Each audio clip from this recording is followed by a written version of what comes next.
Welcome to the NC Spin After Spin. Additional comments from our panelists just available on our website. We want to ask you, what do you wish you'd have said on last week's show, but you didn't? Chris? One of the interesting, we mentioned the candidacy of Donald Trump and that he's leading in the polls. One of the interesting things to watch now is the Democrats are trying to force Republican candidates in the state to take a position on what Trump is saying and trying to tie him to the candidates in North Carolina, including Governor McCrory and everybody else at the statewide level. It'll be interesting if Trump stays viable. At some point, I think McCrory and others will be asked on camera what do they think of Trump's proposals, and it'll be interesting to see if they can negotiate that without alienating his base and yet not appearing to endorse the crazy things that he says. The longer he's viable, I think it actually makes it harder for all Republicans. Yeah.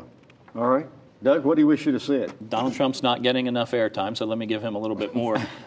You know, a few months ago, there was a big controversy where they made the Donald say that he would stick to whoever the Republican nominee was, he would support that. But it's interesting, we're hearing rumblings as this gets farther along that a lot of high-profile Republicans are saying, we're not supporting him if he gets the nomination. He put a caveat on that, did he not? He said if he was treated fairly. Right. But it's just interesting.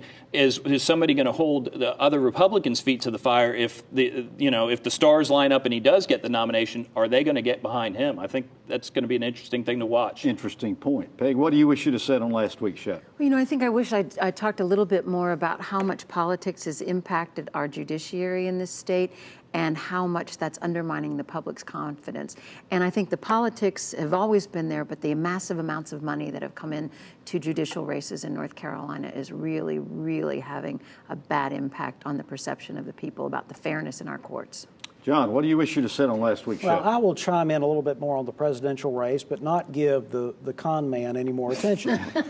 I do think that, as I said during the show, Cruz and Rubio are the real candidates that will fight it all the way for the nomination. And I think that's interesting. They do represent a new generation of conservatives in the Republican Party. They're somewhat different on some issues, but similar on others. Both are Cuban American. Both are in their first term as senators from large states. They have a lot in common, and yet they know that they're looking at the other guy as their main competitor. And so I think this is going to get rough and tumble, or actually is already getting rough and tumble between Cruz and Rubio. I think the likely contenders. Interesting. Well, thanks for watching the After Spin. We'll have more video all during the week on ncspin.com.